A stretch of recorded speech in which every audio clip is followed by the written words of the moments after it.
Cursor now has agents that can control computers in the cloud.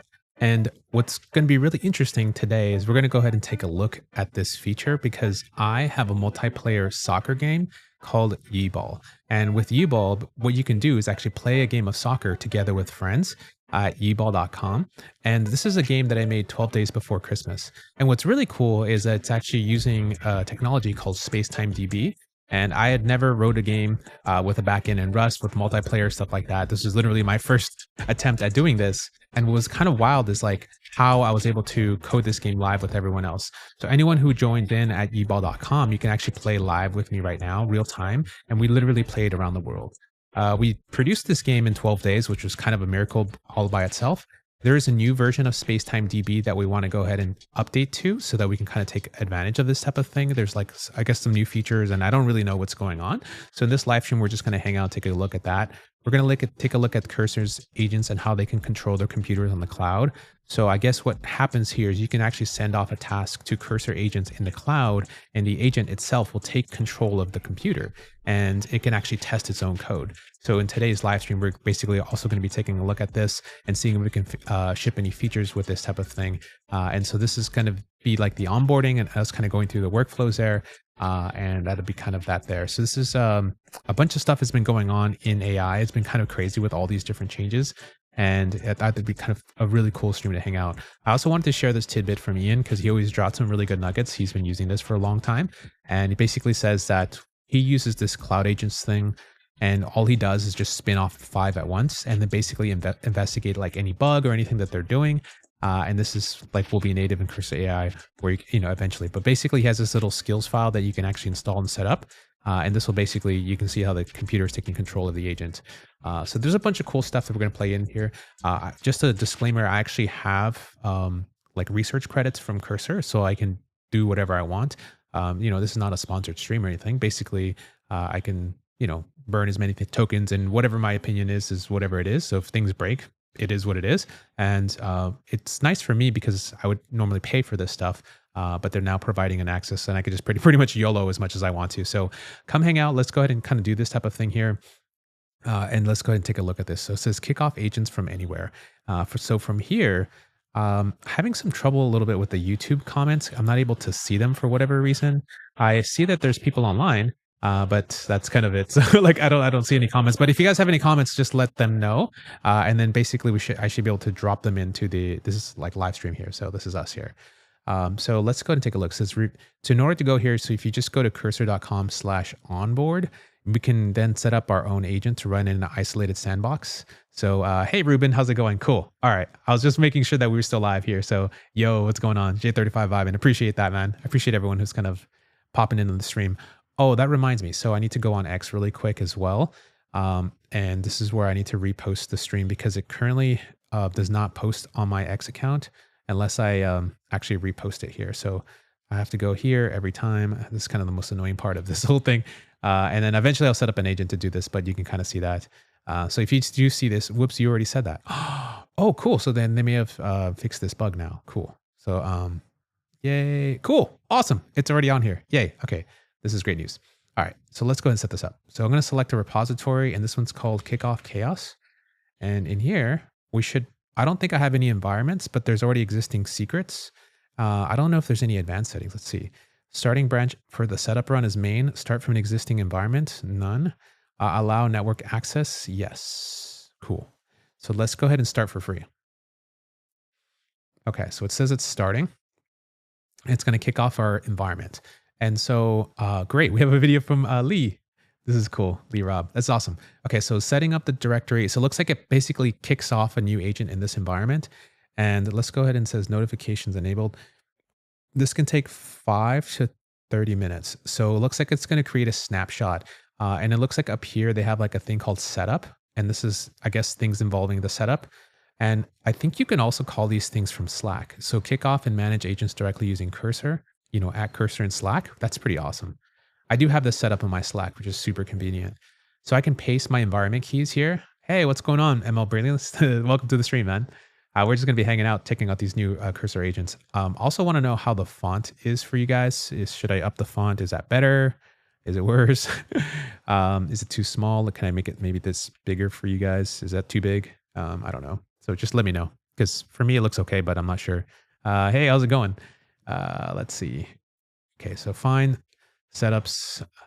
Yanning 7347. Welcome to the stream. Also want to know how the audio quality is because this is kind of me setting up the studio again with like my actual real camera. You can kind of see the quality is really amazing. And then the audio, I have a plugin right now. Again, the plugin that's running, you can kind of hear the difference. So this is just the natural audio from everything you hear around us. And then when I have, obviously if there's cars and other stuff going on, you'll be able to hear that. And then here's like more with like the, studio, But I like having the windows open. I'm currently in Hawaii and the weather is just amazing today. 73 degrees, a little bit windy, but forecast is looking good right now. So I just thought I'd stop in and kind of do this type of thing. So my goal for these types of agents that I want to use is that I want to hit these up, send some information like saying, go fix these features or fix these bugs. And I want to go to the beach. And then when I come back from the beach, I want to either like check my phone or come back to wherever. And like, this is what I want to use AI for. I don't want to be babysitting my prompts in front of Cursor or whatever agent that I'm using and just kind of trying to tell it to do the next thing and do the next thing. So I want this stuff to literally just run online and do everything. So yeah, well, big shout outs to Augment OS. What's going on? Welcome to the building. Thank you, family. I appreciate everyone who's coming in. If you haven't had a chance to definitely smash that thumbs up because it helps the algo right now, getting the stuff started. And also if you haven't had a chance to share it, or if you're on X, then retweet it too. It helps get it out to more people. And so we're just going to be playing around because what we want to do while we wait for this, let's go to YeeBall.com and let's go ahead and kick off a game. So I'm going to go to YeeBall here and I'm going to put this in the chat right now. So you should be able to see this in the chat. If you go to the chat right now, we can go ahead and play a game right now live while we wait for our Cursor agent to set up the environment. So while the environment's being set up, we can test the game live right now and you kind of see some of the bugs that we'll hit. So I want to give Cursor some of that feedback for those bugs. And then it'd be kind of wild if Cursor plays the game with us live. Actually, that'll be our goal, like to see if Cursor can play live. So if you haven't had a chance, make sure you scan this QR code, or all you have to do is just go to yeeball.com. And when you go to yeeball.com, you'll actually see the match listed down here below. So any active matches that are currently in there, you can just go ahead and click that and then join the game. So I already have a game up that's here and it's 1890. So you can see it there. And then when you go in here, whoops, I guess I got kicked out. Let me go back into the game. So this is the game here. And you can change your name up here at the very top. So this is, you don't have a slot in this match, click a slot below and I'll click this game here. And then, yeah, so it's 1891 is now the new slot number. You can just literally scan this. You can also play this on your phone, by the way. So if you pop your phone up, you can scan this QR code and play on your phone. So we can all play live.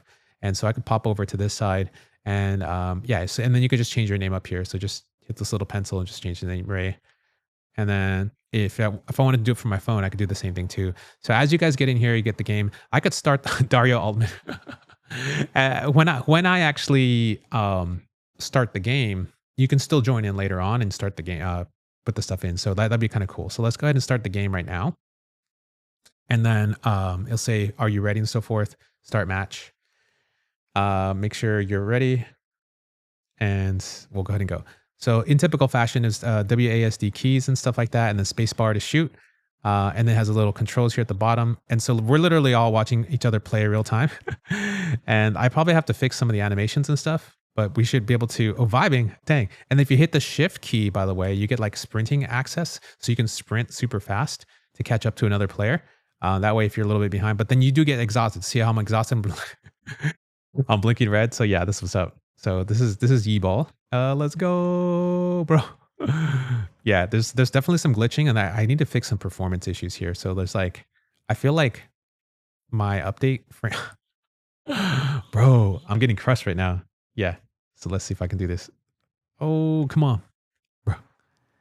I'm exhausted, bro. Bro, I'm glitching hard. Let's go. Hit the space bar. Let's go. I scored. This is awesome. Yeah. Let's go. Let's go. Oh, come on, bro. And then you can hit tab to shift characters. Oh, shoot. Yeah, tab to switch. So tab switches me if there's somebody that's available. Boom. Let's go. Yeah, I got to fix the animation. Yeah, vibing. Ooh. I'm gonna go back over here. Oh, we got a full game. Let's go. So it's OpenAI 2, and then Anthropic's got 4. Oh, yeah. Let's go. OpenAI making a comeback right now. Let's go. Yeah, so their old colors used to be green, and I think they just went to black and white. Boom. Oh, bro. Come on. Let's go. Oh, how did I miss that, bro? How did I miss that? Oh, okay. I swiped you, bro. See this? Boom. Yeah. So we're literally playing. Oh, oh, oh. Let's go. Anthropic. Come on, bro. You can't be doing that to me right now. Hey. Yo, this is not bad. It's not bad, but I got to fix some of the glitches though. Cause like, okay, so the rendering over time seems to have sort of fixed itself. I don't know. Like it doesn't seem to be as glitchy as it was from the first part of the game. Um, okay. Boom. Whoops. Bro. Let's go. Oh, wow. I almost made the goal. Yeah. Okay, so let me just check on the agent real quick. Where are we at right now? So as of now, what it's doing is it's setting up the SpacetimeDB. So it did some fine setup scripts for dev container, product codebase. So this is it just kind of going through its thing. I'm just going to make this a little bit smaller for me right now. So that way I can see it and then kind of read it real quick. So it's doing a SpacetimeDB install of the latest versions, I guess, 1.11. Great. Okay. Run the tool chains. Perfect. Okay. Oh, so this is the agent that Cursor has, and we can actually see it. Oh, so the game that we were playing was made from the Cursor agent. What? Hold on. That's crazy. So it says open YeeBall app in browser, so we can actually see what happened. Bro, this is crazy. So it did set it up. Hold on. Wow. So find the setup scripts for the dev container, produce them. And then what it did at the very end, once it got everything set up, let me run the lint check passes and stuff like that. Oh, it already generated the bindings and everything. Okay. And so now let me save the screenshots. So now it has my actual computer up. Whoa.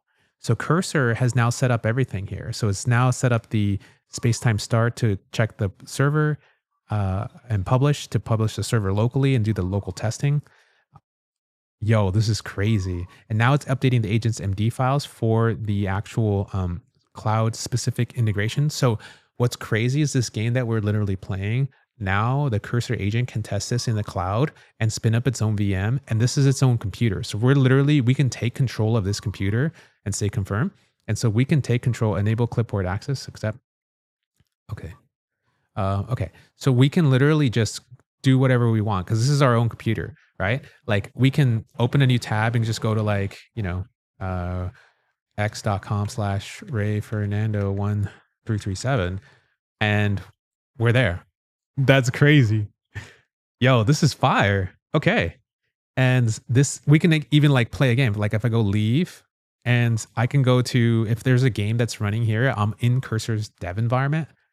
Bro, this is crazy. This is crazy. Okay, okay, okay. And so, damn, this is wild. Okay. It's just, this environment is now, can start from the current snapshot. Okay. So hit this review. So awesome. Okay. So I'm just going to hit save, right? Um, so save this environment so new agents can start from the snapshot. Okay, cool. So let me just refresh here. So this is the whole thing. So basically what it did is when we selected the onboarding, when you go to cursor.com/onboard or something like that, and we onboarded our little environment. So it made the environment for us running all of our scripts and understanding the code in our repo. And then it made an update to the agent's MD file to tell it about the server environments and what we need to do to run the toolchain stuff. Cool. And then adds cursor specific instructions and agents. Perfect. So let me hit save now. I don't know what saving is going to do. Let's save. This is cool. Wow. Okay, environment saved to personal. Cool. So if I go to terminal, I believe I have my own terminal. So like ls pwd workspace. So in this, I actually have, whoa, okay, so I have a full terminal access, and this is the repo that's cloned down. And then I have the Git access too. Code, wow, this is fire. Holy smokes. Okay. And I can even tell it what branch I'm in. So I have secrets, and then I have the setup. So the environment is saved, and learn more about cloud agents. Okay, so if I go into here, then I have my cloud environment, and it says one commit ahead of main. And so all it did was then make this new agents MD file. So gotcha. So Rust toolchain create, create requires Rust Edition 2024 support. So if Rust is too old, run the Rust up stable. Okay. SpacetimeDB must have 1x to match this cargo. Oh, this is pretty cool. So it looks like the agent basically figured this stuff out by itself. And the env must copy from env.example, and default values point to WS, which is local, correct for local development. The project has no unit integration test runner configured. Validation is done via bun run lint, bun run type check, and CD server spacetime build. Okay, that's cool. So I think what I'll do is just merge those changes into the main, because this is pretty cool. Can you merge these changes into main? And normally I would just do a PR, but I just want to see if the cloud agent can do this. It's pretty cool. Git. PR create. Cool. Awesome. The GitHub token doesn't have PR permissions. Let me merge locally instead. Okay. Yeah, done. The changes have been fast forwarded from the main. Okay, cool. So now my new cursors. Okay. Everything's in main now. Boom. I think it's going to close the PR. Yeah. Cool. So now if we go back in here, ladies and gentlemen, we only test in production. Okay. So add, perfect. So now I have the environment file and information that cursor did to do that work in here. And I think the next thing we want to do is try to see if we can fix some bugs and see if it can test some of the performance things. So I have some of this stuff that's already outlined for user feedback. And so we had some core gameplay bugs that were broken. And so fix player names not switching when switching players, wire up user stats, track assist in user stats, calculate and award XP, and display user stats in the UI. Let's see, what are some of the cool stuff that I can do? Performance and database indexes. Cool. AI behavior system. Oh, this is what I wanted to do. I want to see if I can actually have a AI module structure. So an AI NPC, because right now those characters, if they're not being used, they're basically just kind of sitting there, kind of not doing anything. So I want to see if it can actually make some type of AI system so the characters can do stuff, depending on how many players join the game. So that'd be a really cool system to implement basic AI movement. Okay, so I'm going to say I want to do the AI behavior system as far as user feedback. So copy relative path. Okay. So I'm going to go into here, and I'm going to just go ahead and do new agent. And I'm going to select the kickoff chaos. Okay, so we're going to build from the main branch. And I'm going to say, what I want to do is I want to have a codex 5.3 high. So from here, in this plan, I want to implement the AI behavior system. I want to implement the AI behavior system. And so in this mode with grind, what we can do is wait for approval after planning. And so what happens here is basically we can give it the plan that we have and see if you can go implement things. And so we can then tell it, say, automatically begin the work after it's done planning. So I think what I want to do is just go ahead and see if it could wait for the approval. So let's go ahead and see what's going to do when we just do this here. So I basically gave it a plan file that I already talked about for my last stream. And the last time I did this was in December. So a lot of stuff has actually changed. And I want to see if it can actually implement a feature for us and test it. So before we go crazy and upgrading to like the 2.0 thing, I think that'll kind of be the best thing to do for now. So as of now, for those who are just joining in the stream, we're kind of checking out the new cursor like cloud thing and trying to see what that looks like. I have some research credits to burn, so I'm just going to just throw all my credits in here and try to see what this looks like because I've been really curious. I actually don't have a clue. It says it's free to get started, but as I understand, for the credits that will be used for this type of system, it'll just be however many tokens that you're using inside of Cursor will be going towards this. And keep in mind, I think because this thing says grind, it will literally just keep going until you until you either set a limit for 10 hours, 3 hours, or just go until done type of thing. So if you're worried about something eating too many tokens or you don't have much left as far as budget, that's probably the best way to go. But right now I'm basically going to use Codex 5.3 high. I like the Codex models. They're really, really good at, coding and stuff. So this is kind of what I'm going to do doing it here. So right now it's just going to go through our plan and kind of take a look at that there. So that'll be interesting. Awesome. Okay. Studying cursor. Okay, cool. See? Okay, cool. Code review handoff. So now it's basically just taking a look at things. Awesome. What's this up here? Configure environment. So as of right now, the agent's just doing its thing. And this is all done in the cloud. So this is checking the environment and started from the previous snapshot. So we already have a snapshot already set up. And so this is the snapshot. It looks like it has 3 gigs available on disk. It took like about less than a second to install. Cool. So it looks like I can also set up a local, for that environment, I could set up the environment variables inside of Cursor. I think it's just in the configure environment section. And then if I have any special keys for that environment, I basically load it up. And so just to summarize, it sounds like as of now, I have an agent that's literally in the cloud and I can load up any repo I want.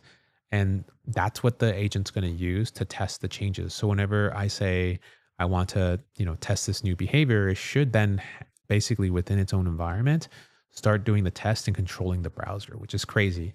And what's the other cool thing about this is that you don't need to have your computer running. So if you close your laptop and you send a task over, it can kind of do that. So this is reminding me a lot of like Codex, because Codex has these cloud agents. But the only difference here is that I can actually start clicking into this computer. Like you just saw me there. It set up its own environment and I can start controlling it and controlling the browser to do whatever I want it to do. For example, in this environment, if I wanted to have something that's logged into a test account, I can then log into that account using, my Google test account. And then that would be the account that we would just use over and over again, which is very, very handy because once you create that environment, then when you make a next pull request, it would already be logged in and ready to go and do some testing. So that's what's really interesting. Let's see what's going on here. So the to-dos, audit the current server client structure for the integration points. So Codex 5.3 is basically just doing its own thing right now. And what it's doing is it's just reviewing all the code using this thing called grind mode there. And it's going to draft the AI behavior system. So I just gave it a high level plan of what we talked about from user feedback. And there was just some initial research that it did for like the movements and the things that we were wanting earlier on, because I recorded a lot of the feedback. I don't know if I have it here. Let's see. User feedback. I had a markdown file with all this stuff in it. Yeah. So in here, I had, oh no, I don't know. Yeah, I had like a feedback file. Okay, yeah, user feedback. So while we were playing the game in December, what I ended up doing was based off all the comments that were coming in and people's feedback there, and even on the video on demand, I just made a markdown file and pretty much just captured what everyone was saying. And so this feedback was super helpful because these are all the different things that we wanted to do. And so this was a way that I was able to then throw it into plan mode. And in Cursor plan mode, it took some of that feedback and I said, go ahead and make granular to-dos organized by the recommended priority order. So I just threw everything into Cursor, and I think it was just Opus 4.5 at the time. And then made sure that the to-dos were scoped for like a chat session. So that was really cool because I was able just to throw everything in at once. and have it kind of organize itself in terms of priorities and other things. So obviously we're going to the fifth priority. We're not doing like the top priority thing I should probably fix, which is core gameplay bugs. So yeah, this is probably something we should also fix as well. But I want to see how this turns out. And then just if this turns out pretty well, I would just probably just tell it, yo, here's a whole plan thing. Go figure it out. And I'm pretty sure the agent will just go run for as long as it needs to do its task. So as of right now, what we're doing is now inspecting the code for the AI task integration. And now it's making its own little scratch pad. So what it's doing, it thought for 24 seconds. It was planning the AI state, the commands, the schema, detailed logic. And this is using the Codex 5.3 high. And so let's see if we can inspect this, this little feedback thing. So in the scratch pad, it looks like this is what the agent is using for understanding what it needs to do. And so current context findings, current server has no AI movement. The AI can pick free balls, match lifecycle. This is really cool. Hey, George Wing, how's it going? Hey, thanks for dropping in the comments, by the way. YouTube is currently reporting an issue with comments and stuff being sent. So I'm not really sure if people actually are commenting or not. So I don't really get to see a lot of them. I've only seen like a couple of comments. So this is really, really helpful. And I appreciate everyone's comments who are kind of rolling in. We're currently taking a look at this new cursor agent thing. So the cursor agents can have their own computers. And this is kind of what was announced yesterday. And like it says, artifacts released internally. So they've basically been able to use it to merge a lot of their PRs because now they can actually review the output visually, and it can actually create a little recording of itself. So I don't know if you know, but I think Cursor acquired this team that has one of the best like computer use agents. And so those folks are currently now at Cursor, and so they basically implemented that so that it works in the cloud.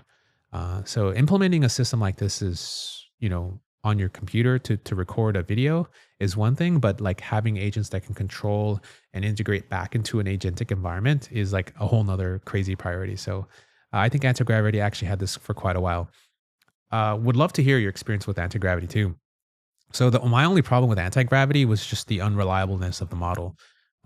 Like the fact that I can use Codex 5.3 high, or I can even use like Opus as well is a really nice thing here. So let's see.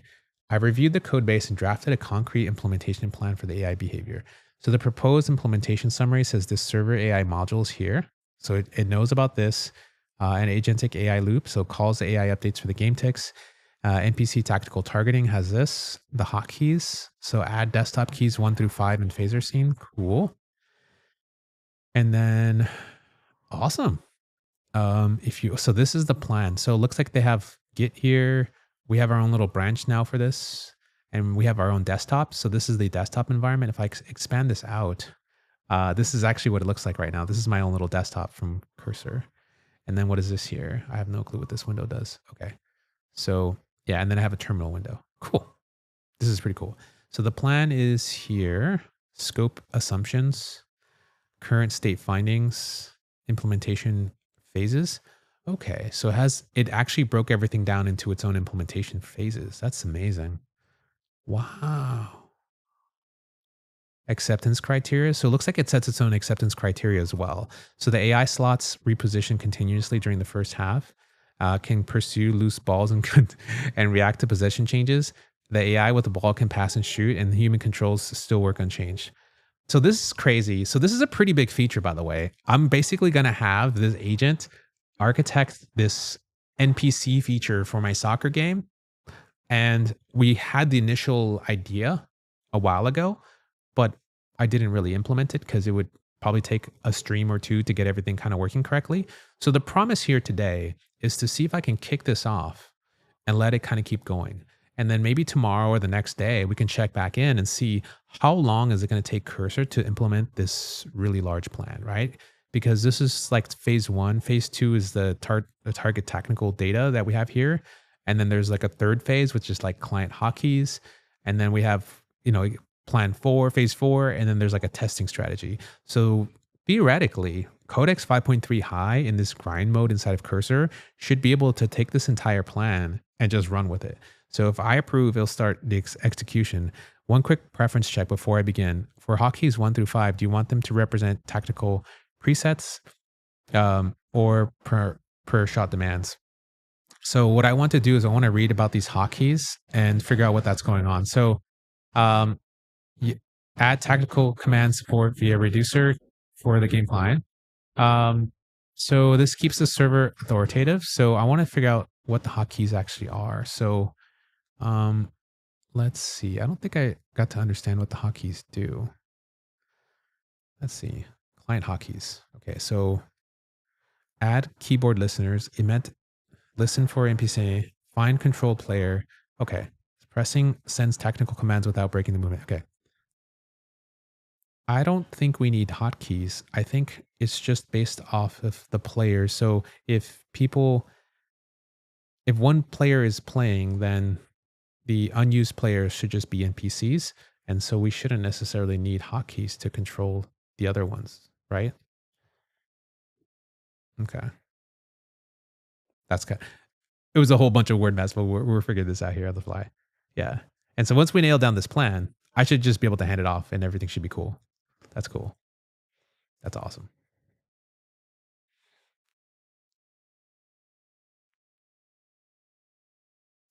Okay.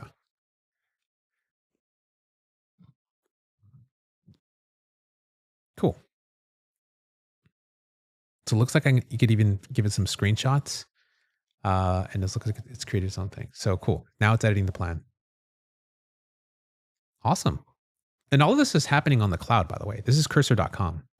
What's going to be really interesting is try to actually use my phone and just say, hey, technically I could have done this on the phone, like this exact plan and reviewing.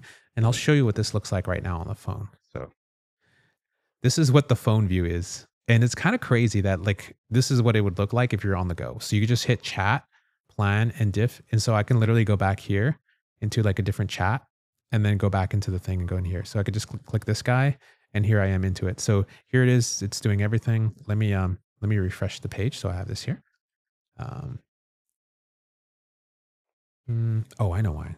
Because it's my plus sign maybe. I see there's a bug. Let me go pro and then go max. Okay, cool. So yeah, let me go here. Okay. So this is what it would look like on the phone. You have like a chat, you have a plan, and you have your diff. So if I wanted to review the plan, it's really nice because I don't have to look through Markdown. Everything's already formatted correctly, especially for the web. And this is like a really nice view. And what I like about this is, wow, share link. Cool. This is amazing. Okay. So what I like about this whole thing is that I use OpenClaw quite a bit. And if I tell OpenClaw to go generate a feature using headless version of, Codex, Droid, Claude Code, or even Cursor's own agent, I don't have a lot of that insight in terms of where it's at in its plan, what phase it's doing, what the plan looks like. And if I do get files back, I have to format them correctly. The second part is, okay, so now I have this problem where I have this headless agent that's running in my OpenClaw. I need to be able to view these files. So let me just go ahead and make a mission control dashboard. And then I have to spend a bunch of tokens and energy for the next week debugging the system. So that becomes compounding. And, do I want to make an app for it right now if I have something that already works and is running pretty well and tested very well?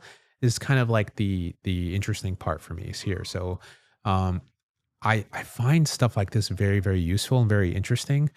And I'm just kind of looking at this as like my first look here. So from like the thing I like already is that it's already mobile formatted and I can review this on the go. So it doesn't matter like if I'm on the desktop or if I'm mobile, I can see this here and there. And this is just like literally from cursor.com. So it doesn't feel like to me that the server is any slower or that things are going any, like I actually feel like it's pretty damn fast, which is insane. Okay, so let's see. Yes, I agree with you. For this milestone, no hotkeys are needed. Right behavior is exactly what you said. When there's a human or fewer humans than slots, the remaining slots should just be autonomous NPCs. I've revised the plan to focus on server-side AI module behavior states, running AI during each tick of active gameplay and AI movement and validation docs. So I've removed the hotkey tactical scope. If this looks good, I'll start implementing it. Cool. So I just say key. Okay, cool. This is no longer in the plan anymore. So we just have 3 phases, and phase 4 is verification for the documentation as well. And we should just be able to then go ahead and hit build. So in the build phase of things, If we're ready, we just hit build, right? Cool. Begin. Awesome. So apparently this will just keep going all the way until it's done. And so this is something where we're just going to hand off. And I don't know about you guys, but I'm going to go to the beach right now. It's currently like nice and blue skies right now in Hawaii. Shout outs to anyone else who's currently like freezing in cold weather and like a couple feet in snow. I really feel for you guys. But on this side of the world right now in Hawaii, on the other side of America, in the middle of the Pacific Ocean, we're done with our rainstorms and a bunch of windstorms, and now everything's looking pretty good to actually go outside, which is really amazing. So the goal here is kind of like, would this AI be able to like take this big plan that we have for this feature in my soccer game at yeeball.com and see if we can actually implement the NPCs? So I'd like to play by myself, or if it's only two people who are playing, the rest of the players start kicking in and doing stuff here. So it's a fairly ambitious plan. It's really, really big with a lot of different phases. And Cursor itself has its own acceptance criteria. So we should theoretically be able to see these different videos that are dropping at different phases to see what parts it's testing. So it says it's right now it's going to add a server module, integrate the AI, and then run spacetime build to check things and update the current work. So we'll see how it's doing. It's literally right now just showing us all in one chat. And yeah, it's doing its thing. Here it is, just editing the files straight up. Cool. Wow. Okay. AI.rs. So it's looking like it's making like a new Rust file. This is crazy. This is so crazy. Yeah. And then once I have this branch, I should be able to test it and then it should just work, right? So yeah. For those who are wondering, SpacetimeDB has a new update here, and with their latest update, they basically like I don't know if they trolled, but I think they definitely trolled because one metric I think that they tested like put them out like so far ahead of everyone else as far as like responsiveness or something like that. And then so like this is basically they call it transactions at the speed of light. So they were doing these comparisons, and it kind of like made the internet go a little bit crazy because I think let's see this one. Yeah, a lot of people got super mad about this. I'm not a database bro, and I'm not really sure like where all this like stands in terms of things, but I found it really funny. um, so yeah, that's what's up. So let's see a little bit more about the cursor thing, testing UI. So yeah, I think they have examples where it's literally testing UI and going through the different things.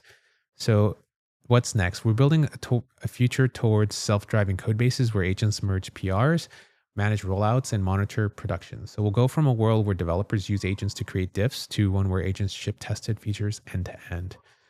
To fully realize that shift, we require improving tooling models and interaction patterns. Our near-term focus is on coordinating work across many agents and then building models that learn from the past runs and become more effective as they gain experience. So get started on onboard cursor.com/onboard to watch the agent configure itself and record a demo. I'll learn more about it in our docs. Let's see what their docs say. So this is the docs. Why use cloud agents? So you want to run as many agents in parallel.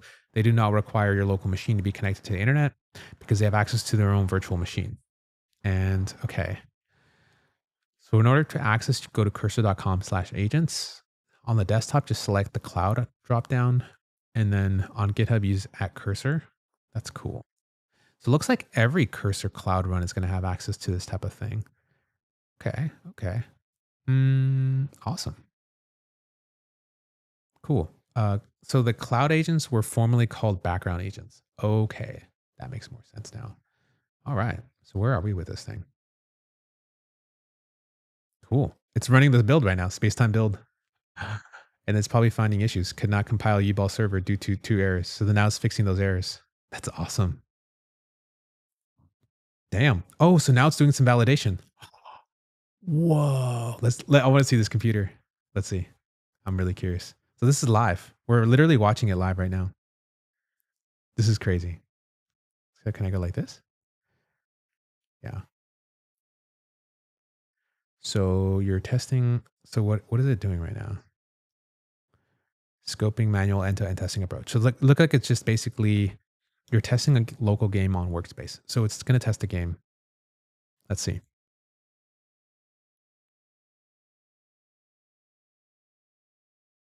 Come on, come on.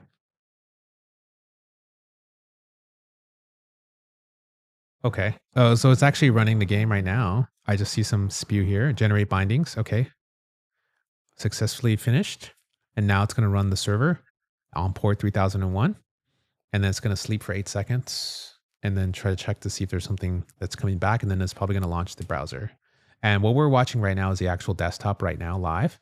And it's going to do some verifications because it just made some changes. So the first thing it made was to test. What is it testing? So, oh, wow. Okay. So now here it is. Let's go. So we're literally watching the agent right now in cursor take control of my computer, and it should be able to just type in localhost. I'm not doing anything, by the way. Like this is literally me hands off, and the cursor agent is controlling the browser right now. So it's typing in Yo, this is crazy. Okay, because it's already running the server in the background. If I go to terminal, can I see? Okay, I don't see what the terminal is here. So literally, we're gonna watch it, and then I want to see if there's any spew over here. Okay, I don't see anything. Okay, cool. So I did load the server. Okay. So now it's going to late join, let players join after kickoff. And it's clicking its way around my game right now, locally on my machine. Not on my machine, and literally in the cloud. Yo, this is crazy. This is interesting. Holy smokes. Yeah, so this is you're testing a local web game. This is amazing. Match in progress, enter match. Let's see. Hey, look at the AI. But you see the AI players are right now, whatever code it wrote, it's kind of stuck. This is amazing. So I just told it to go make an NPC with that plan. I reviewed the plan. It looked pretty good. And so now we're watching, like I could have been at the beach right now and I can come back and I would have basically seen this video. But since we're watching this live, we're literally watching cursor update itself, and it should make some comments in terms of what's happening right now. Right? Like I don't have to add any follow up or do anything, but it should be able to review the video and say, "Yo, bro, this looks broken," right? Because whatever AI behavior it implemented, let's see what it's doing. So, oh, I see. It's sort of getting stuck because the players are all kind of on top of each other, right? So I don't think. Okay, yeah.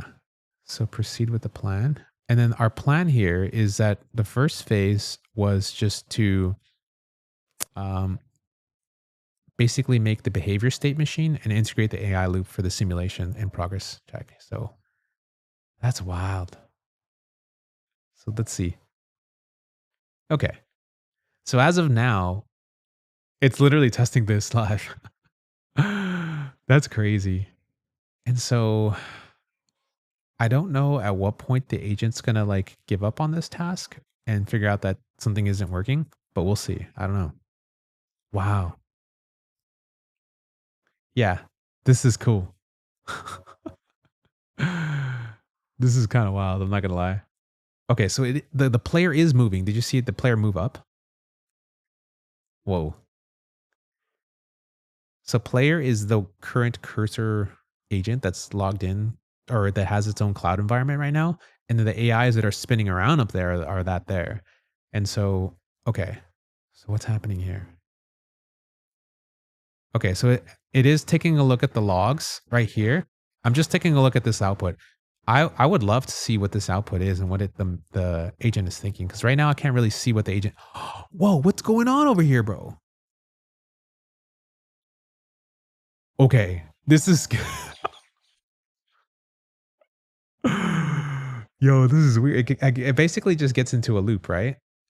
Yo, this is crazy. Okay.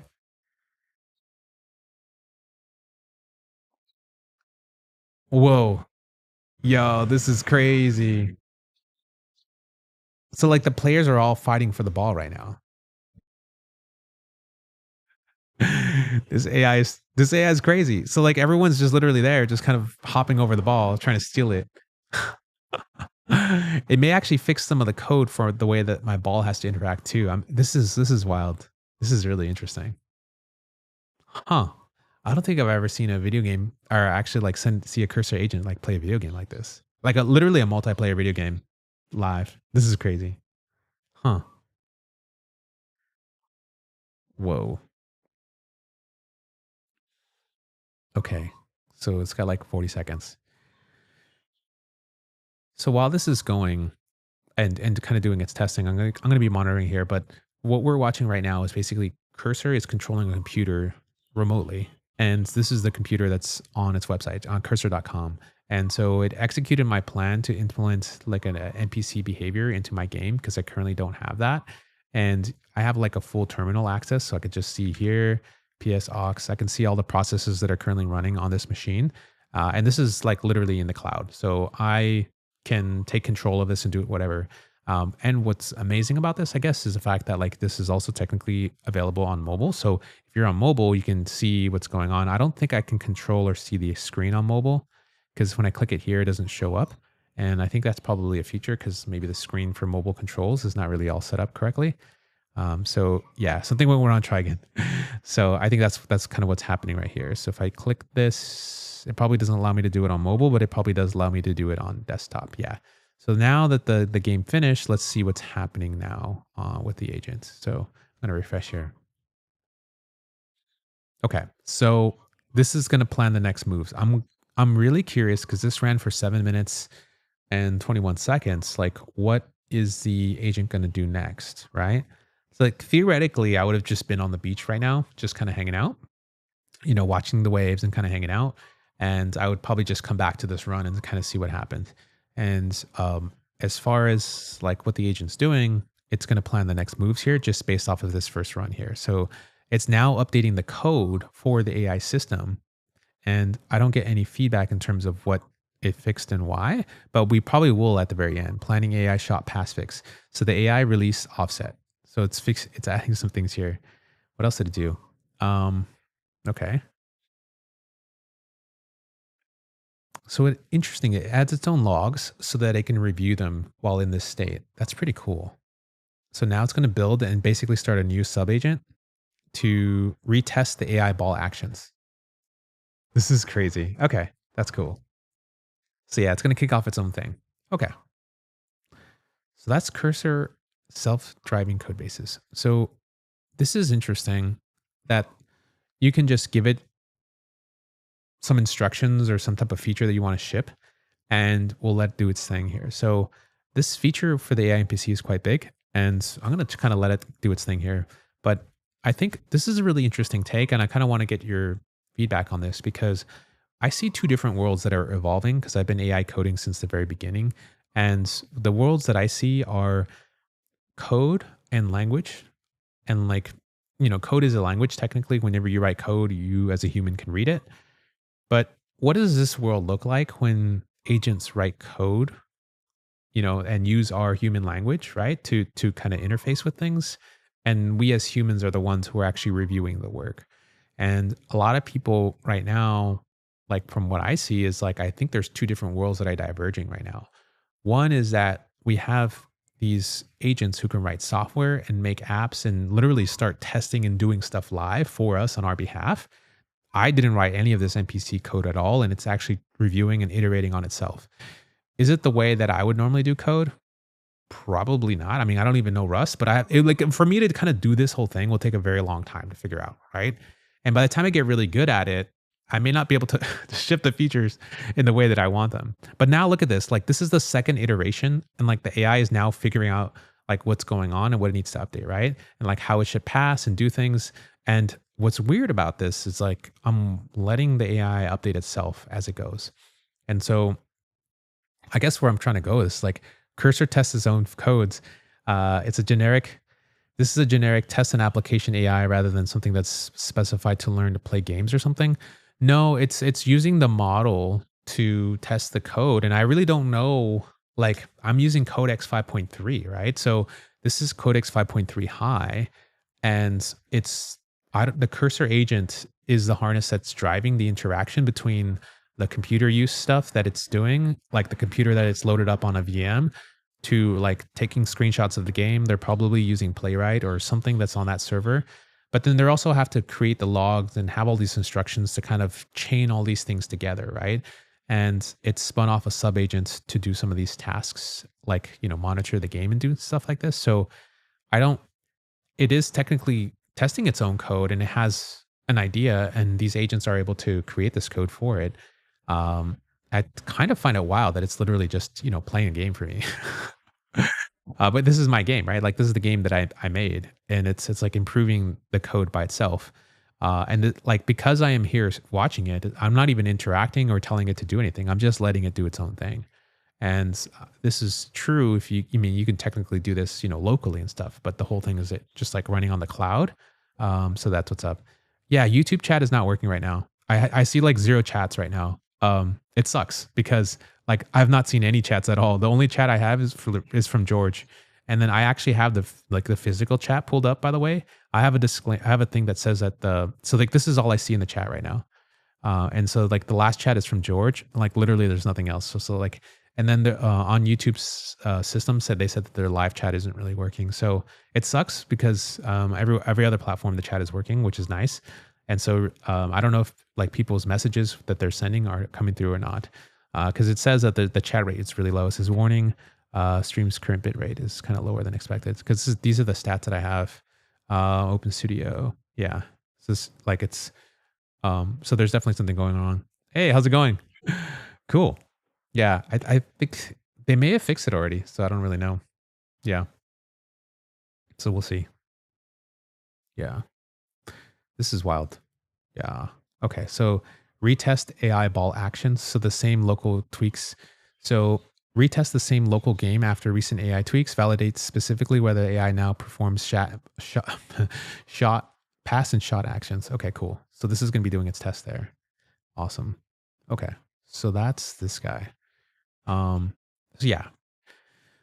So I guess what I was saying, I'm kind of like thinking out loud here, is that I feel we're going to be approaching 2 worlds, and really experienced engineers are going to be shocked that the code that's written from an agent may not be the way that a human writes it. But is that wrong? Does that make it wrong? And if you write code for another human to review, are you only doing it to appease other humans and yourself? If the agents write code and they write it for another agent, and they can, maybe it takes them longer to do it, but a month from now, a year from now, they become more efficient. And maybe they create their own language in which they interact with. And they say, well, the humans wrote code this way because they had such restricted environments. And what they were really trying to do is just open a TCP socket and do this type of thing and send this stuff across. So they had to make these abstractions because humans couldn't really keep this stuff in their head. And I, as a machine, can do my own thing. And we don't even need to do it that way. We should probably do it this way. It may not be the way that we want to do it, but they can come up with their own abstractions or something like that.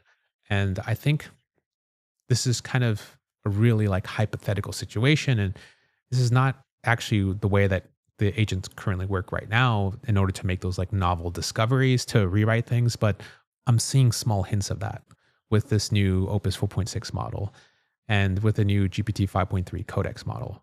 I'm seeing them take more agency if you just kind of let them do things sort of unchained, and they start to find novel solutions to things. And I think they're still given instructions to please their human. But if agents are just trying to be in a whole different realm, what can they actually really do? Completely, given that they have more tools and more things. So I don't know. I feel like this is kind of like a weird space, but I feel like there's a new paradigm that's happening where agents can run for a long time to produce outputs like a game and like test the game and do things. And then eventually, if we have requirements as humans that we want to do things, then we'll be able to, have the agents appease and work for us as well. So it's an interesting time to be alive, because now look at like this is just self-iterating. It's made a cooldown action for the NPC. So it's interesting. We're having cursor agents like basically make NPCs for us in my game. And it's testing itself and iterating the code. So it's a really cool exercise because this is already an existing game that we have. So this is wild. I was literally about to check how well it implements video screenshot verification and how it implements it. Does it use a video model? I have no clue. I'll have to actually ask Odell to see what they're using underneath the hood because it seems to be pretty advanced. Look at this. It's playing the game, bro. This is crazy. Yeah. And I'm not giving it any feedback. I'm like pretending I'm at the beach right now, right? I'll like, right? Like this is it on its own, like burning tokens and stuff like that. Do these new features burn through more usage? I believe it does, right? Like when you say more usage, I don't know exactly how long and how many tokens this is all going to use up because it doesn't give me visibility as far as how much tokens have been used. And this would be a really cool thing to see and see if it does that. So um, it feels like Will Smith. Oh, yes. Yes, bro. Yes. Yeah, this is the spaghetti moment. This is one.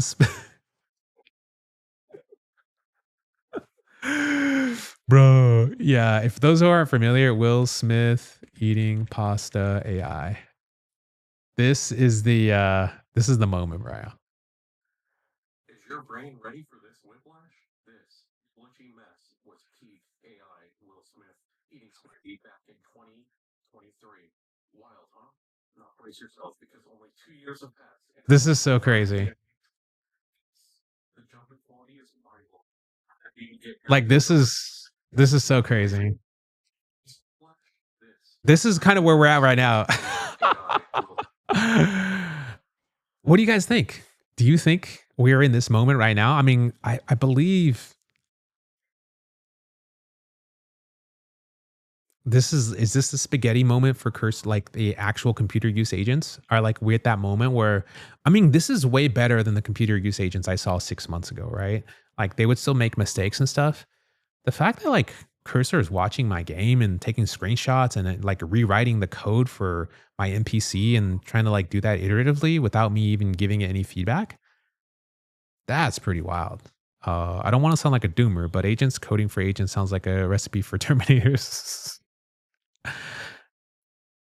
I mean, it's a possibility. I don't know. I don't know. I see things switching to results-based payment model versus token. That's actually where I think they're going because Notion dropped this hint today. They said that if you're going to use an agent, they'll do it by the results, like how, not necessarily how many tokens it takes, but like what specific result do you get for spinning up all these servers and parsing all this data and so forth. So I definitely could see that in the books as well. I wonder how well it performs with faster models like Composer handling. So that's a really good idea because in my cursor agent thing, can I change the model? Let's see. I can't do it here. Let me go back. See cursor.com. Let's go over here, /agents, cursor agents. Okay, let me just do that. So here I can do, oh, I could do Composer 1.5. Oh, wow. So I can use Codex 5.3, Codex 5.2 high, Opus 4.6, and Composer 4. But I could do long running. So for long running, ooh, okay. So long running agents don't get all the models. Long running agents get Codex 5.3 high, Codex 5.2 high, and Opus 4.6 high. Okay, so I think that makes sense because maybe for computer use, their Composer 1.5 model may not rank as high. But I may be conflating the two. I don't really know. Right? This is still new to me right now. This is wild. This is wild. So let's take a look and see what's going on here. So what happened? So we did the offset for the ball. I did some more testing. It did the cooldown thing. And now it's running it again. It says if teammates should not steal from each other. So it looks like it sets a state. So if the stealer is the team and is not equal to the primary team, it's just going to continue. Okay. So this is my game tick. Interesting that I put it in the game tick area. Huh. So now it's going to start a new agent. So if we go to desktop, we'll be able to inspect what's going on with this agent. So now let's see what's going on. It's going to start the game, maybe. Let me just refresh here. That's wild. People talking about LLM machine code. I feel like we have to keep our minds in the loop somewhat. Otherwise, see Morpheus Smith.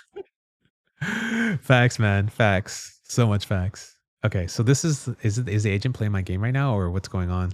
I think it's trying to start the game. Yeah, it's compiling the game. It's going to start it soon. So yeah, and it's just starting new sub agent. Wild, wild, wild. Okay, this is crazy. So yeah, so far we've been able to get a lot of code updates. Huh, this is amazing. Yeah, it's such a bummer that the YouTube chat is not working. Like it's kind of dead right now. Damn. Yeah, because a lot of people chat on YouTube, and this is like epic right here. Yeah. Damn. Oh, it's weak sauce. Okay, but at least the other folks have been able to hop on X and do some chatting there. So I definitely appreciate that because that's like I really want to hear your comments. You know what I mean? Like I want to see what people are saying. Like, yeah, let's go to x.com see how the feed's doing. Dang. Um, can Claude Code call this a skill? You think? I think yes. With if you're James, if you're using Playwright, yes. But the problem is the cloud. So I think there are a couple different scenarios, and the cloud one is a really interesting one because with this type of agent, you need a computer use agent to take the screenshots, to get the debug logs, to get all that feedback, and then feed that back into the agent harness as well. And so I have lots of questions, and I want to see if I can maybe interview one of these guys from the Cursor team and see what's the sauce here, bro. Like, there's so much tokens that you can burn if you use like a system like this, and you kill your context window, you kill your chat. And oh, whoa, whoa, whoa. Oh my God, look at the game. Oh my God. Yo. Okay. So like at first everyone's kind of moving and then like all of the players start to overlap. And what I find interesting is that through every iteration, it's like, wait, hold on. Like they still end up in the same state. And to me, this is like if you were to hire a QA engineer that like was really like they have no clue about how your game works. They're just like, let me just run everything and just test it. If you have someone like this that's going 24 hours, they can get a very long way because they start to figure out your logic. Obviously, if you're awake and you can guide them, you'll probably give them some better instructions. But I'm really curious. Like I have no clue because I have some research credits. I could just burn through as much as I want, and I could see how long this can really run. Because these are actually good, valid tests. I'm not gonna lie, and it's really interesting to see how things are going. So yeah, this may have solved the complexity with only dependency version migrations, which was already really good. But finally, actual language framework conversations. Yeah, man, no need more for custom workflows. Yeah, I mean the fact that like the agents can sort of and you can set up these environments and they are self improving. It's gonna be really interesting. Uh yeah, that's a bummer, man. But glad you're here, able to chat. Have you tried Claude Code's new feature for Max plans where you can prompt on your phone now? No, I want to try that next. I think it's going to be tough, especially if you have something like this, where like this type of system on the phone is pretty fire. I'm not gonna lie. Let's see. Some token budgets may reach next year the same level of our apartment rent. Facts. That's facts. Just need to play getting RI. Yeah, donation AI tokens, crypto tokens. They're talking about gremlins, Pokemon's evolving like this in Black Mirror episode. Yo, those Black Mirror episodes are kind of crazy. Moved from YouTube. Yeah, the chat's still decent now. That doesn't show. Yeah. Oh man, that sucks. Yeah, the chats on YouTube aren't showing up right now. This is the last chat I have is from 202.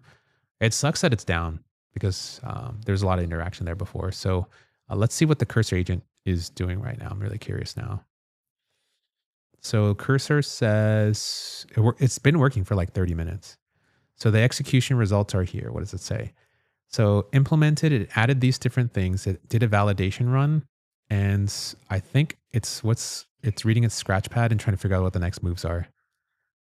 I'm all for it. Time to spin up cursor agents to build YouTube. Yeah. No, so here's the thing. Like you can spin up things to fix bugs. Like this is pretty fire.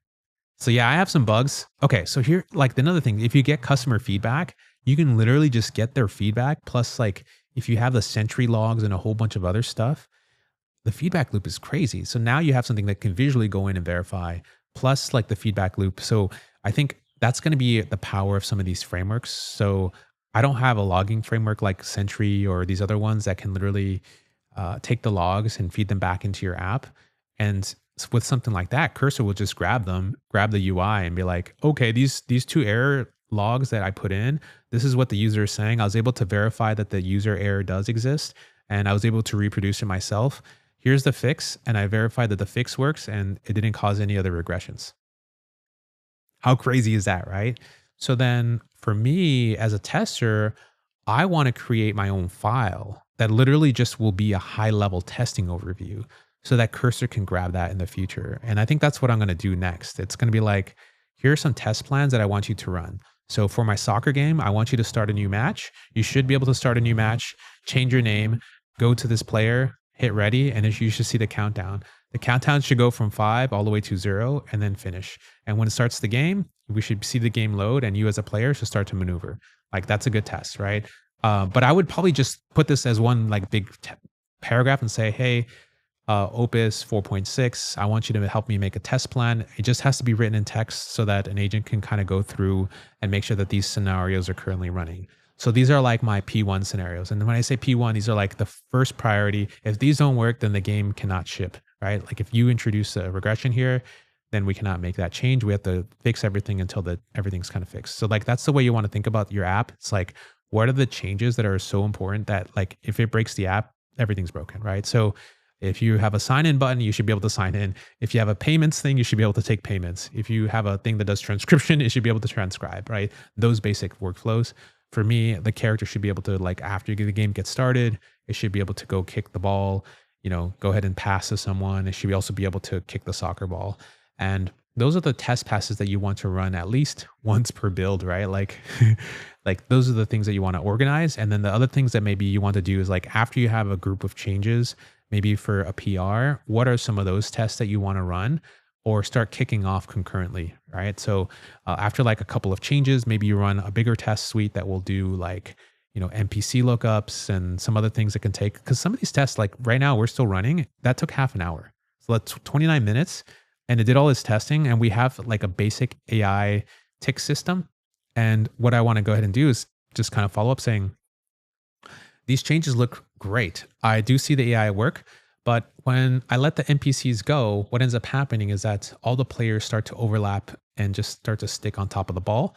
And it could just be a limitation to our way our game code works because as everyone sticks on top of each other, the NPCs don't really do anything and it kind of ruins the gameplay because now I can't take the ball from another player.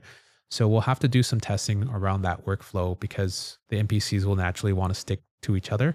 And you'll want to take some screenshots and take a look at that part of how these players start to interact after that period of time. We don't have to wait for the entire game to finish. You can see this typically happen within the first 30 seconds of the game. And so once you start to see that the players are still sticking around next to each other, then that's the problem that you should fix. Okay, so this is my follow-up. And this is only because I've been able to watch the video, obviously, or watch this stuff happen in real time. But later on, if I was coming back, I should be able to just see this little video and play, which is pretty cool. Oh, so I have an OpenClaw thing. I'm working right now with Notion, and I'm doing this app for my OpenClaw called Brain Dump. So in my OpenClaw, I'm creating a new skill called Brain Dump because I want to dump everything in my head before I go to sleep, and also dump anything that comes in my head when I wake up in the morning. So in the morning or when the evening, I learned this from Dan Martell literally today. And this is something I used to do pretty religiously, but I haven't done for a while. And I want to get anything in my head before I go to sleep so I don't think about it at all. And I would literally just turn on the microphone and just dump everything that's in my head as far as like to-dos, things that are in my mind, whatever's happening, and just dump it all in. And I'll let the agent basically sort everything else out as far as like what to-dos need to be done, what tasks need to be done, and so forth. And I told it to go ahead and create like a Notion page. So let me see if I can pull that up right now and show you. It's called the Brain Dump. And I haven't finished it yet. I just started working on this today because I was thinking like this is a super useful thing. And I was so inspired from what Dan Martell was saying. I was like, this is just such good sauce. So for those who don't know, Dan Martell is a very successful entrepreneur. And I like to listen to people like that, especially for like mentorship, because they have such good advice that they just do normally. And a lot of the advice they have is that they made these systems before AI. I am trying to become a more organized person. So what I realize is OpenClaw will literally just mirror my own actions. So if I'm kind of disorganized in one area, it will just make my disorganization even more crazier, right? Like it's like getting a bazooka and be like, like clothes are everywhere, everything's everywhere, like, mini projects and, skyscrapers and everything's everywhere. And it's like, okay, no, Ray's got to chill, right? Like I need an architecture plan. I got to lay out the space. I got to kind of think through things a little bit more. And people like that are super valuable. So I have this thing called brain dumps. In Notion, I told it to make a page. I gave it my Notion API access. Like I said, hey, Honu, my bot, this is your thing. Let's go ahead and kind of design this. I haven't finished designing this, and I'm going to drop it in my Discord tomorrow. So if you haven't had a chance to sign up, HTTPS, let me see, Ray Discord link. And so I dropped this link here. Oh, they didn't put it on X yet. Okay, let me go to x.com. I'll put this into the chat so that way you have it. If you want to sign up for the Discord as well, so that way you can get in here. So let me put this in here. Let's see. Loading the chat. Okay. Oh, come on. It doesn't let me send the message. Come on. Oh, come on. Come on. Come on. This is weird. This is a weird bug. Okay. Can I load this? The chat doesn't let me load. Okay. Okay. Ray Discord link.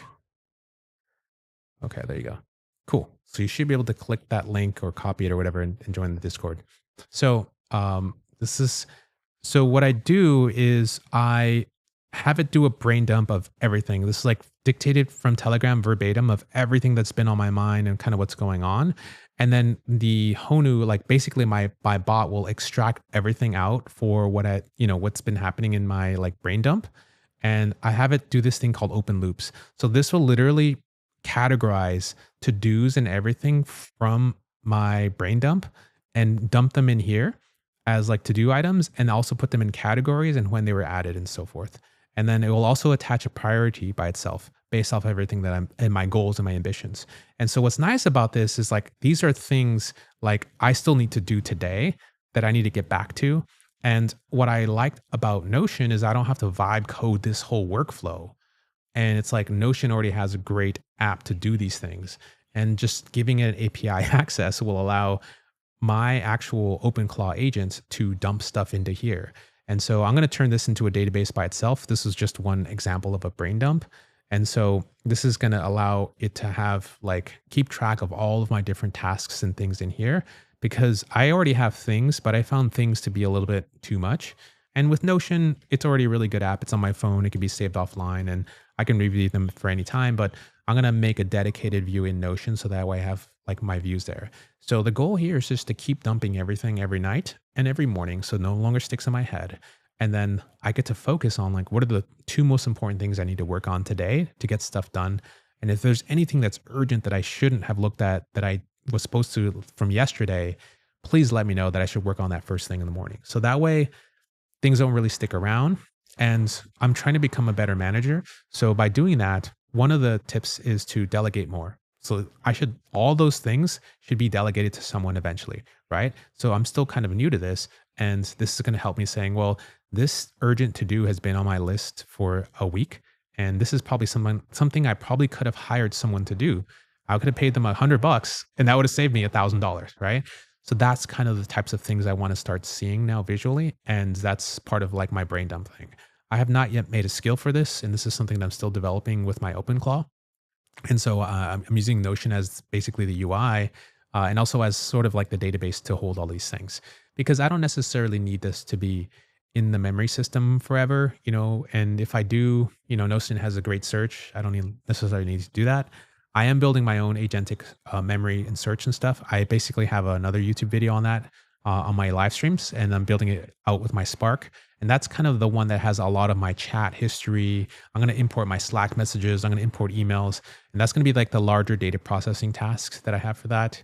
I might do my brain dumps in there, but for now, I'm just kind of keeping it very, very simple because now my agent's going to have API access to grab all these open loops and figure out, what I need to do next. And for those who don't know, I have also in my OpenClaw like a dream state. So every night it's going to, while I'm dreaming, the agent's going to spin up and try to collect all of these different things that happen throughout the day and in past memories, and take some of these open loops that are still open and try to connect the dots and put them together, and then try to reorganize and say, okay, based off of my life, Ray, you should probably be doing these, or here's some advice, and kind of check in on me. So it's like just more context for the agent.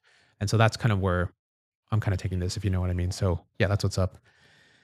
I've also been organizing my brain as well. I've been committed to researching into neurology for its important projects and learning completion. Yeah, that's cool, man. Cool. Oh, the YouTube comments are back. Awesome. I used org mode to make this back in the day. Oh, cool. Yeah, that's a cool idea.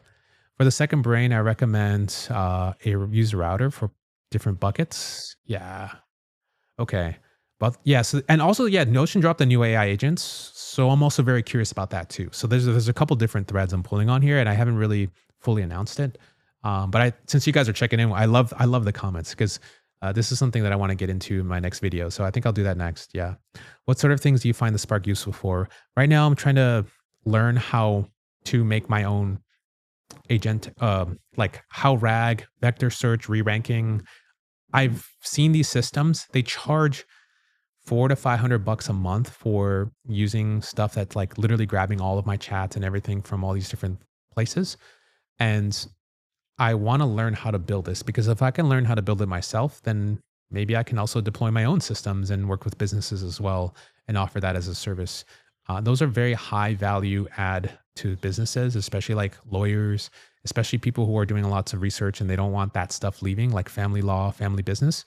And I could just show up with a Spark and say, hey, this whole system is like 100 grand to set up, and you'll keep this going forever. And then, could just pay me a maintenance fee of like $1,000 a month to maintain your whole, like little AI system that's going to run locally. But you can use this for case law research, for customer indexing, and there's a lot of cool stuff I could do. So everything that I'm learning in OpenClaw, I'm literally going to apply it to other businesses, right? I'm not selling them OpenClaw, but I can make my own agentic apps or agentic frameworks that, can be leveraged in an OpenClaw like system, or a simple Claude Code SDK little loop that'll run. And then I'll have, like if they need a Spark setup or whatever they need, these are extremely high value. And, I think for a lot of these businesses that make a lot of money, for them, it's kind of like a no brainer, right? So these people haven't really seen a lot of what AI can do, and we're really on the cutting edge. So even just showing up with a basic chatbot with speech, they're going to be blown away. They'll be like, oh my God, this is crazy. It can book appointments for me. So like that to them feels like a spaceship just landed in their house. And this other stuff is just like way advanced. But I want to learn how these systems work because, I love the complexity of things. So I thought it'd be what's up. I use Opus 4.6 currently on the claw. That's what's up. Okay. Cool. All right, let's see what's going on with the cursor agent right now. I'm really curious. Let's see what it do. So I don't think we need hotkeys. Okay. I told it about the changes looking great. I'll see what the real gameplay issue is. So I think it did some more code changes. Follow up with the AI clumping. Okay. If you approve, I'll start implementing. Yes. Please fix and test. Okay, cool. I remember Alex Hormozy made his own AI system. I haven't seen that. We'll have to learn more. Do you have programming languages in mind that you learn? I have lots. I want to I want to eventually learn how to, write my own CUDA kernels, and I want to learn how to optimize GPUs eventually. I think it's like around, because I want to, as I'm getting deeper into these models, I want to see what's happening at the stack below. And at the stack below is like all the inference and like how are the models processing things. I want to learn how to train like memory systems and like build my own and train my own models to do like agentic memory. I think a lot of people who are getting really into it are, creating their own custom solutions. I just want to do it as an engineer and understand how this stuff works from like the layer below me, right? So like over here, I'm trying to solve memory, but like every engineer, you have to go stack below and stack below to figure out how that stuff's being bubbled up to you so you can actually make some use of it. So as I make optimizations and I'll understand what trade-offs are and various things. So yeah, all of these things are gateway drugs to the CUDA kernels. To writing my own CUDA kernels is basically it. And I don't necessarily have to know exactly the entire programming language to do this. The AI is going to help me understand some of the higher level concepts and then like generate code for me so I can just start playing with things, and seeing how that works. So the Spark is a great gateway drug for that. And that's something that NVIDIA sent me. They just said, hey, here you go. Check this thing out. Go ahead and play with it. Do whatever you want to do with it. And what's really nice is because they gifted it to me. I don't have to make any content or anything for them. I'm just playing with it, as I go. So that's what's really cool. And I appreciate, the NVIDIA folks for sending that. I also appreciate the Cursor team for giving me research credits because I could literally just burn as much as I want. And I've been really curious to see how this works. And I'm really curious to see like how successful and like where are we with this. And I think my boy earlier said that this is literally the Will Smith eating spaghetti moment for Cursor agents. But I think we're a little bit beyond that, because this thing is kind of amazing. Like all the code that is changing and what it's seeing on the screen and able to go back and forth is pretty damn impressive. Yeah, the Spark's on my wish list. Cursor plan mode with Opus 4.6 thinking knocked it out in about 10 minutes. Bro, you're cooking. OpenClaw versus systems like Claude Cowork. Do you think business would now lean more towards things like Cowork? I think everyone's trying to get their hands on their AI systems and trying to figure out what that means for them. Notion's new agents thing is also another really interesting thing too, because it has plugins and has other things you can connect with customer data. Yeah. Okay, cool. Yeah. Anyone using anti-gravity? Yeah. Yeah. It looks like the YouTube comments are working. Thank goodness. Yeah. That's awesome. Cool. So what's happening now? Okay. So it's going to run and validate the anti-clumping fix. Cool. Excellent. Well, we've been going right now for about like an hour and 20 minutes. Spark is waiting for M5 Max. Yes. Yeah, versus 5090. I have a 4090. Ooh. Whoa, Walter. Why not do all of them? Why not do all of them, Walter? Cursor, OpenClaw, Claw code together on a Discord. Hey, that could be really interesting. Like on a Discord, they're all talking to each other and making computer agents. So we're now watching the agents do some testing off the latest code. So I want to see if the agent solved that problem where everyone's kind of hovering over the ball. I have no clue what code changed, but let me see if I can figure it out before it finished everything here. Yeah, so this has a steel ball cooldown after possession of the transfer. Okay. So AI radius. Okay. So I think we just changed one parameter, but that could help. Anti-gravity is terrible today with Gemini not being available, including with Simulai. Dang, that's weak. That's weak, man. All right, so let's see if the AI behavior system is working like we think it is. Did you set up a Discord for your agents? I have not yet. I've just set them up in Slack for myself and my business partner. And then my Mac Mini one is just set up with Telegram. So I have two different ones. One is running in a AWS EC2 instance. So that's for my business. And then the other one is running on my Mac Mini, which is behind me. And the Spark is a little bit separate.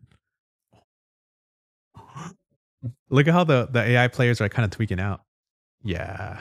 Yeah. Yeah. Yeah. So I'm just going to give it some quick feedback. So as you can see right now, the AI players are literally just going back and forth and are not even touching the ball. So the player that doesn't move is just kind of sitting there while the AI is just kind of hanging out doing nothing, just moving back and forth rapidly. So now this is queued and I have no clue, but let me just go ahead and submit this. Yeah, I haven't done a submit thing. Yeah. Yeah, I use Gemini 3 Opus 4.6 and anti-gravity. You just got to re-download. Okay. Is that better though? I guess that's a better question. Cool.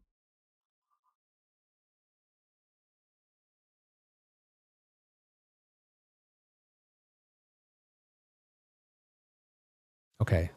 So, yep, that's a good catch. That behavior means the current anti-club tuning overshot and made engagement too conservative or oscillatory. Likely what's happening is that the new generation, new separation primary chaser logic is fighting with the chase targeting. So AI keeps orbiting, jittering instead of sticking it. So I'll adjust the behavior plan to fix this by reducing oscillation, toning down separation, validating with a short 30-second repro focused actual ball contact, not just movement. Cool. So if you want, I'll proceed with the next. Yes. Yes, please. And keep iterating without my approval. Okay. So basically now what I'm going to go ahead and do is I told it to just go ahead and keep iterating without my approval because I don't know about you, but the sun is still out. It's 2:36 right now in Hawaii and I need to get some beach time in. Ladies and gentlemen, that's what we got to do. We have AI to serve us and I'm going to use AI to my advantage to just let it keep doing some work and keep grinding. And there it is playing the game.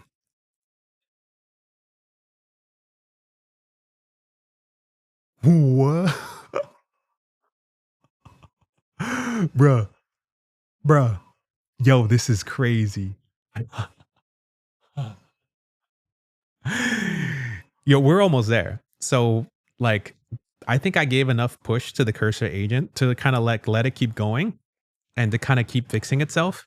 And I just said, just keep going until you get it right. Right. So right now it says like, yes, please keep iterating without my approval. So now it's just going to keep doing its iteration and figure out like what to do next. Um, that's crazy. Yeah. Right. Yo, this is look at this. Look, it's playing the game. And they're like passing to each other and stealing. It's eventually the AIs will start to like fix themselves, you know? Oh wow. Wow.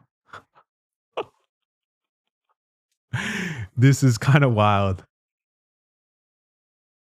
Wait for the ref to start showing the red flags that other players do the drama bits, bro.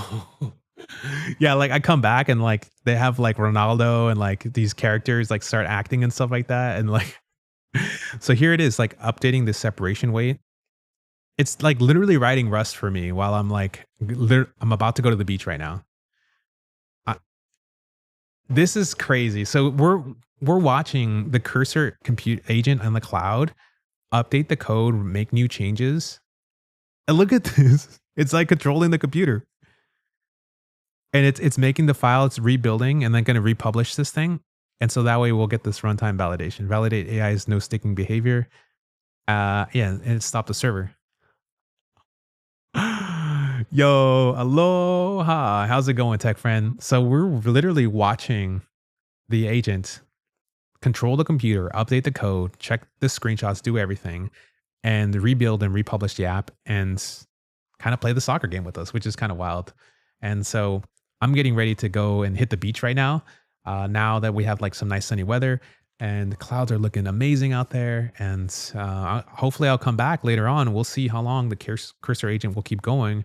And then I'll have like full AI implementation. I'll just hit merge. So if you go to YeeBall.com, we'll be able to play with some AI NPCs for those who are kind of wondering. So yeah, the game is currently live on YeeBall.com. And so if you go here, you can start a soccer match and start playing with other people. And this is live multiplayer. This is built on SpacetimeDB. And we built this 12 days before Christmas, before all these big models. And I built this using GPT 5.2. And I think it was Opus 4.5, I believe, mostly GPT 5.2. And I did this all in like in a $200 Cursor Ultra plan. So that was kind of my goal, is to try to see if I can ship that in a Cursor Ultra plan, and pretty much did that in like less than 12 days. Lots of hours of coding or agentic coding there. And so that's kind of what we were able to do there. So now what I was able to do now is get some Cursor credits and kind of see, what does this look like if I want to like start to implement a feature in the cloud and like let the agent kind of take control of the computer in the cloud and let it do whatever it's wanting to do. So that's kind of is what it is there. So yeah, we covered a lot of different topics today. I will have timestamps at the end of this live stream so you can go back to YouTube. By the way, on YouTube, there's literally no ads. So this is currently supported by everyone like you. So people who are currently showing up are doing like the YouTube memberships, or anyone who's actually like joining the Discord. Thank you so much, because by you doing that, that's like enabling me to hire editors, turn off the ads for actually literally for YouTube. I'm making like zero ad revenue from this. So anyone who watches, they can watch the full stream. So if you're someone who's watching, all I really do appreciate, if you haven't joined any of these types of things, you can also hit the thumbs up or share it with another friend. That actually goes a long way because it tells the YouTube algorithm that, you're actually engaged and watching this content, dropping comments and so forth. But if you want to take it a step further and hang out with other members, you can go ahead and join the Discord. I have that linked in the description, https rfer.me/Discord, and that's get you into the Discord. We have some great folks in there as well. We're talking a lot about OpenClaw, talking a lot about right now to some of this agentic coding. And then I'm going to also drop this memory thing as well. So this is the brain dump stuff that I started doing. But what it's able to do is categorize my stuff here in Notion. And I'll drop some more about that because this is still like an alpha, and I do a transcript of a brain dump at night and also in the morning. So this is my first attempt this morning at a brain dump and trying to get my tasks all organized. And this is done from OpenClaw. And I'll be able to describe a little bit more and put some of that. I'm basically gonna make a skill for that that we drop in there. So that's what's going on. And yeah, that'd be really cool. I'll also have to check out the new teleportation feature as well. Raise the Best, thanks for the content, man. Have you seen Codex Bar? Yes, I have seen it. I haven't really installed it, but I'll have to take a look. Yeah, I've been really kind of busy right now, but as of now, this is kind of where we're at. So aloha, everyone. Hopefully anyone who's else is in other parts of the country which are freezing, that you're safe and everything's okay. And, mahalo from this side of the world. And I will see you guys probably tomorrow or the next day. I am traveling back to the Bay Area on Friday, so I'll be back in the Bay Area. I will have Saturday a stream with my boy Ross Mike. We're going to do an IRL live stream. So I've hired my brother, and thanks to everyone again for the support for the memberships. This is going to allow my brother to come on stream, and he's going to be the cameraman. So he's going to follow us around in San Francisco. We're going to try to get into a Waymo or a Zoox vehicle, and we're going to pull up to a hackathon. So we're really going to pull up and start talking to people live, and we're going to try to maybe go to some cafes, ask some people some questions and stuff. It's gonna be wild, completely unhinged. Like, we don't know where it's gonna be going, but it's an IRL stream in San Francisco. So if you're on San Francisco this Saturday, lock in, maybe drop into the X or Discord and let me know where you're at. It'd be kind of cool for us to pull up in a Waymo, and my brother will be recording us. We'll just be hanging out live. If you haven't seen my previous live streams, basically I was at CES. And will.i.am was like literally right behind me. I had no clue. And I turned around and I actually start talking to will.i.am, which is pretty crazy. And then the other time I was with AJ, and that's how I found out about Clawbot. It's now OpenClaw. And we were setting it up on a bench. And then Matan, the founder of Droid, just is randomly getting coffee and it just pulls up, all kinds of stuff really happens. So definitely appreciate everyone who's been able to tune in. A lot of great content and stuff coming up. So make sure you lock in. If you come back, YeeBall is in a court scene. Like, what happened? I have no clue what's going on in YeeBall right now. Let's see. I don't see the game, but I do see this kind of happening right now. So iteration number 2, post user regression report, oscillating AI, still no engagement. So yeah, this is kind of, it's still doing its own testing, and Cursor is recognizing that there's some type of problem here. Yo, stream. Yeah. Boo. AJ, pull up. You got a stream snipe. You want to come with us in the Waymo? That'd be so fire, bro. Like all of us hanging out in the Waymo. That'd be kind of fire. Yeah. Hit me up on Discord and X or whatever, and we'll get the details set up. Yeah, because I'd love for you to stream snipe. That'd be so cool. I just gotta pull it up. Bro, let's go into Zoox right now. Yeah, because so Zoox is like this, let me show you guys what this is. ZOX, I think it's Zoox.com, right? These are the things that are going around. You got to get this access in San Francisco, and it's really good for filming. A bit busy Saturday, but I'll see what I can do. Dang, so I want to pull up in one of these with Ross, Mike, and AJ, tech friend. Bro, look at this. Oh my God, this will be wild, bro. IRL stream? I can't help myself. That's gonna be fire. That's gonna be so fire. Yeah, that's gonna be amazing. Does it have the starlights on top too, bro? Oh man, that's some wild stuff. Okay, cool. Yeah, so that's what we're gonna be doing. A lot of cool stuff coming in. Thank you everyone for definitely participating, and shout outs to Ross Mike as well. for being in the wherever he's at as well. For I don't know if he's in the chat or anything. So definitely, yeah, I gotta get the RR star roof. Damn, that's crazy. Cool, man. All right, y'all. I will see you guys maybe tomorrow, maybe the next day. Friday's a travel day for me, so I'll be traveling. Tomorrow morning, I'm going to be recording the rate limited podcasts. So I'll be doing some of that. And maybe I'll pop on the stream afterwards. And then we'll probably check up on our agent and see how it's doing, because right now it's basically self-improving for the soccer game. And hopefully we'll get some of these AI NPCs going as well. And a lot more cool stuff coming in soon. I'm playing with some other cool toys that I can't let you know about yet, but that's coming really soon. Make sure you stay locked in, folks. Peace.